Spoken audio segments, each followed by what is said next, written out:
ಹೊಸ್ತಡ್ಕಿಗಂತೂ ಈ recipe miss ಮಾಡೋಕ್ಕೆ ಹೋಗಬೇಡಿ, ಅಷ್ಟು ಟೇಸ್ಟಿ ರೆಸಿಪಿ ಅಂತಲೇ ಹೇಳ್ಬೋದು.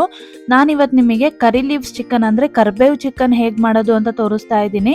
ತುಂಬಾ ಟೇಸ್ಟಿಯಾಗಿರುತ್ತೆ. ನೀವು ಒಂದ್ಸಲಿ ಟ್ರೈ ಮಾಡಿದ್ರೆ ಮತ್ತೆ ಮತ್ತೆ ಮಾಡ್ತಾನೆ ಇರ್ತೀರಾ, ಅಷ್ಟು ಸಖತ್ತಾಗಿರುತ್ತೆ ಟೇಸ್ಟ್ ಮಾತ್ರ.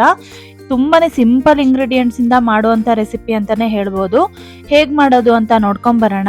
ನಾನಿಲ್ಲಿ 3/4 kg ಆಗೋಷ್ಟು ಚಿಕನ್ ತೊಗೊಂಡಿದ್ದೀನಿ. ಅದಕ್ಕೆ 1 ಕಟ್ ಆಗೋಷ್ಟು ನಾನು ಕರ್ಬೇವಿನ ಸೊಪ್ಪು ಫ್ರೆಶ್ ಆಗಿರೋದನ್ನ ಒಂದು ಚಿಕ್ಕ ಪ್ಯಾನಲ್ಲಿ ಇವಾಗ ನಾನು ಅದನ್ನ ರೋಸ್ಟ್ ಮಾಡ್ಕೊತಾ ಇದ್ದೀನಿ. ಅಂದರೆ ಅದು ಕ್ರಿಸ್ಪಿ ಆಗೋ ತನಕ ನಾವು ಫ್ರೈ ಮಾಡ್ಕೋಬೇಕಾಗತ್ತೆ.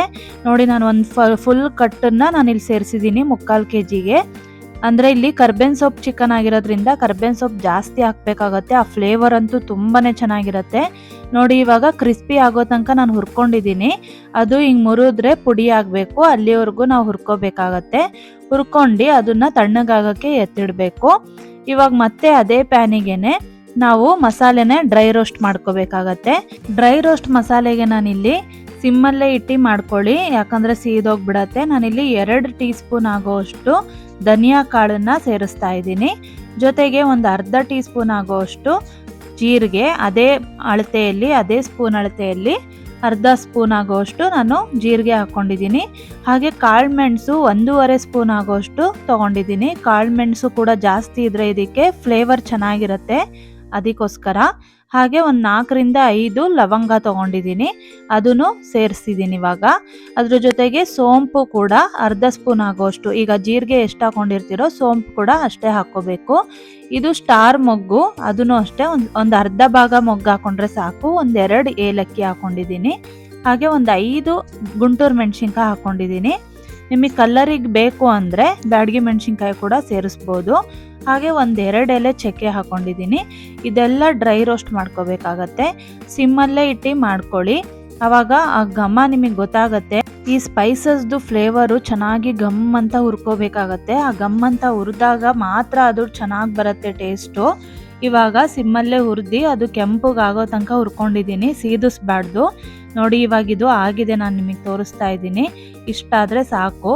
ಇವಾಗ ಮಾಡಿರೋ ಡ್ರೈ ರೋಸ್ಟ್ ಮಸಾಲೆ ಸ್ವಲ್ಪ ತಣ್ಣಗಾದ್ಮೇಲೆ ನಾವು ಮಿಕ್ಸಿ ಜಾರ್ಗೆ ಟ್ರಾನ್ಸ್ಫರ್ ಮಾಡ್ಕೋಬೇಕು. ನೋಡಿ, ನಾನು ಇವಾಗ ಕರ್ಬೇವಿನ ಸೊಪ್ಪು ಹುರಿದಿಟ್ಕೊಂಡಿದ್ನಲ್ವ ಅದು ಸೇರಿಸಿ, ಹಾಗೆ ನಾನು ಮಸಾಲೆನೂ ಕೂಡ ಸೇರಿಸ್ತಾ ಇದ್ದೀನಿ. ಆ ಸ್ಪೈಸಸ್ ಎಲ್ಲ ಚೆನ್ನಾಗಿ ತಣ್ಣಗಾಗಬೇಕು, ಆವಾಗ ಚೆನ್ನಾಗಿ ಗ್ರೈಂಡ್ ಆಗುತ್ತೆ ಮಸಾಲೆ.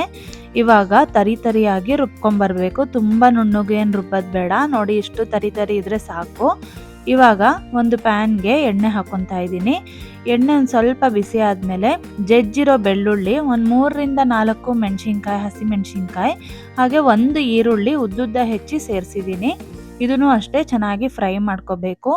ಇದ್ರ ಜೊತೆಗೇನೆ ನಾನಿಲ್ಲಿ ಕರ್ಬೇವಿನ ಸೊಪ್ಪು ಕೂಡ 1-2 ಕಡ್ಡಿ ಆಗೋಷ್ಟು ನಾನು ಸೇರಿಸ್ತಾ ಇದ್ದೀನಿ. ಈ ಥರ ಒಗ್ಗರಣೆಗೆ ನಾವು ಕರ್ಬೇವಿನ ಸೊಪ್ಪು ಸೇರಿಸೋದ್ರಿಂದ ಚೆನ್ನಾಗಿರುತ್ತೆ ಫ್ಲೇವರ್ ಅದ್ರದ್ದು. ಹಾಗೆ ನಾನಿಲ್ಲಿ 1.5 ಟೀ ಸ್ಪೂನ್ ಆಗೋಷ್ಟು ಶುಂಠಿ ಬೆಳ್ಳುಳ್ಳಿ ಪೇಸ್ಟನ್ನು ಸೇರಿಸ್ತಾ ಇದ್ದೀನಿ, ಮನೆಯಲ್ಲೇ ಮಾಡಿರೋದು. ಇದನ್ನು ಕೂಡ ಎಣ್ಣೆಯಲ್ಲಿ ಚೆನ್ನಾಗಿ ಫ್ರೈ ಮಾಡ್ಕೋಬೇಕು, ಹಸಿ ವಾಸನೆ ಹೋಗೋವರೆಗೂ ಚೆನ್ನಾಗಿ ಫ್ರೈ ಮಾಡ್ಕೊಂಡು ಆಮೇಲೆ ನಾವು ಚಿಕನನ್ನು ಸೇರಿಸ್ಬೇಕಾಗತ್ತೆ. ಇವಾಗ ನೋಡಿ, ಫ್ರೈ ಆಗಿದೆ ಶುಂಠಿ ಬೆಳ್ಳುಳ್ಳಿ ಪೇಸ್ಟು. ಇವಾಗ ಚಿಕನ್ ಸೇರಿಸ್ತಾ ಇದ್ದೀನಿ. ನಾನೊಂದು 3/4 kg ಆಗೋಷ್ಟು ಚಿಕನ್ ತೊಗೊಂಡಿದ್ದೀನಿ, ಅದನ್ನು ಸೇರಿಸ್ತಾ ಇದ್ದೀನಿ. ಹಾಗೆ ಜೊತೆಗೆ ಚಿಕನ್ ಎಲ್ಲ ಹಾಕ್ಕೊಂಡು ನಾವು ರುಚಿಗೆ ತಕ್ಕಷ್ಟು ಉಪ್ಪನ್ನು ಸೇರಿಸ್ಬೇಕಾಗತ್ತೆ. ಆದಷ್ಟು ಕಲ್ಲುಪ್ಪು ಯೂಸ್ ಮಾಡಿ, ಚೆನ್ನಾಗಿರುತ್ತೆ, ಆರೋಗ್ಯಕ್ಕೂ ಒಳ್ಳೆಯದು. ಹಾಗೆ ಅಡುಗೆ ಟೇಸ್ಟ್ ಕೂಡ ತುಂಬ ಚೆನ್ನಾಗಿರುತ್ತೆ. ನಾನಿಲ್ಲಿ ರುಚಿಗೆ ತಕ್ಕಷ್ಟು ಉಪ್ಪು, ಹಾಗೆ ಒಂದು 1/4 ಟೀ ಸ್ಪೂನ್ ಆಗೋಷ್ಟು ಅರಿಶಿನ ಹಾಕ್ಕೊಂಡಿದ್ದೀನಿ. ಇದನ್ನು ಚೆನ್ನಾಗಿ ಮಿಕ್ಸ್ ಮಾಡ್ಕೋಬೇಕು ಚಿಕನ್ ಜೊತೆಗೆ. ಮಿಕ್ಸ್ ಆದಮೇಲೆ ಚಿಕನ್ ಬೇಯಕ್ಕೆ ಎಷ್ಟು ಬೇಕೋ ನೀರು ಅಷ್ಟನ್ನು ಮಾತ್ರ ಸೇರಿಸ್ಕೊಡಿ, ಒಂದು ಅರ್ಧ ಕಪ್ ಆದರೆ ಸಾಕು. ಇವಾಗ ಮುಚ್ಚಳ ಮುಚ್ಚಿ ಒಂದು 3/4 ಭಾಗ ಬೇಯಕ್ಕೆ ಬಿಟ್ಬಿಡಬೇಕು, ಒಂದು 10 ನಿಮಿಷ ಸಿಮ್ಮಲ್ಲೇ ಬಿಡಿ. ಇವಾಗ ನೋಡಿ, 3/4 ಭಾಗ ಬೆಂದಿದೆ ಚಿಕನ್ನು. ಈ ಟೈಮಲ್ಲಿ ನಾವು ಡ್ರೈ ರೋಸ್ಟ್ ಮಾಡಿರೋ ಮಸಾಲೆನ ಸೇರಿಸ್ಬೇಕಾಗತ್ತೆ. ಚೆನ್ನಾಗಿ ಆ ಚಿಕನ್ನಿಗೆ ಅಂಟ್ಕೋಬೇಕು, ಆ ಥರ ಮಿಕ್ಸ್ ಮಾಡ್ಕೋಬೇಕು. ಈ ಕರ್ಬೇವಿನ ಸೊಪ್ಪು ಚಿಕನ್ ಜೊತೆಗೆ ರಸಮ್ಮು ಸಾಂಬಾರಿಗಂತೂ ಒಳ್ಳೆ ಕಾಂಬಿನೇಷನ್ ಅಂತಲೇ ಹೇಳ್ಬೋದು. ಇವಾಗ ನೋಡಿ, ನಾನೆಲ್ಲ ಚಿಕನ್ನಿಗೆ ಅದು ಚೆನ್ನಾಗಿ ಅಂಟೋ ಥರ ಮಸಾಲೆ ಮಿಕ್ಸ್ ಮಾಡ್ಕೊತಾ ಇದ್ದೀನಿ. ಮಿಕ್ಸ್ ಮಾಡ್ಕೊಂಡು ಮತ್ತೆ ಒಂದು 5 ನಿಮಿಷ ಸಿಮ್ಮಲ್ಲೇ ಇಟ್ಟು ಬೇಯಿಸ್ಬೇಕಾಗತ್ತೆ. ಆವಾಗ ಚೆನ್ನಾಗಿ ಎಣ್ಣೆ ಬಿಟ್ಕೊಂಡು ಬೇಯತ್ತೆ. ನೋಡಿ, ಇವಾಗ ರೆಡಿ ಆಗಿದೆ ಚಿಕನ್ನು. ತುಂಬಾ ಕ್ವಿಕ್ಕಾಗಿ ಆಗಿಬಿಡತ್ತೆ, ಎಷ್ಟು ಚೆನ್ನಾಗಾಗಿದೆ ಅಲ್ವಾ. ಕೊನೆಯದಾಗಿ ಕೊತ್ತಂಬರಿ ಸೊಪ್ಪು, ಕರ್ಬೇವಿನ ಸೊಪ್ಪು ಹಾಕಿ ಗಾರ್ನಿಷ್ ಮಾಡಿದ್ರೆ ಕರ್ಬೇವಿನ ಸೊಪ್ಪು ಚಿಕನ್ ರೆಡಿ ಆಗಿಬಿಡತ್ತೆ. ತುಂಬಾ ಈಸಿ ಆ್ಯಂಡ್ ಕ್ವಿಕ್ ರೆಸಿಪಿ. ಇವತ್ತೇ ಟ್ರೈ ಮಾಡಿ. ಹಾಗೆ ಇನ್ನೂ ನಮ್ಮ ಚಾನಲ್ ಸಬ್ಸ್ಕ್ರೈಬ್ ಮಾಡಿಲ್ಲ ಅಂದರೆ ದಯವಿಟ್ಟು ಸಬ್ಸ್ಕ್ರೈಬ್ ಮಾಡ್ಕೊಳ್ಳಿ. ಹಾಗೆ ಇನ್ನೂ ಈಸಿ ಆ್ಯಂಡ್ ಟೇಸ್ಟಿ ರೆಸಿಪಿಗೋಸ್ಕರ ನಮ್ಮ ಪೇಜ್ನ ಫಾಲೋ ಮಾಡಿ. ಮತ್ತೆ ನಾನು ನಿಮಗೆ ಮುಂದಿನ ವಿಡಿಯೋಗಳೊಂದಿಗೆ ಸಿಗ್ತೀನಿ.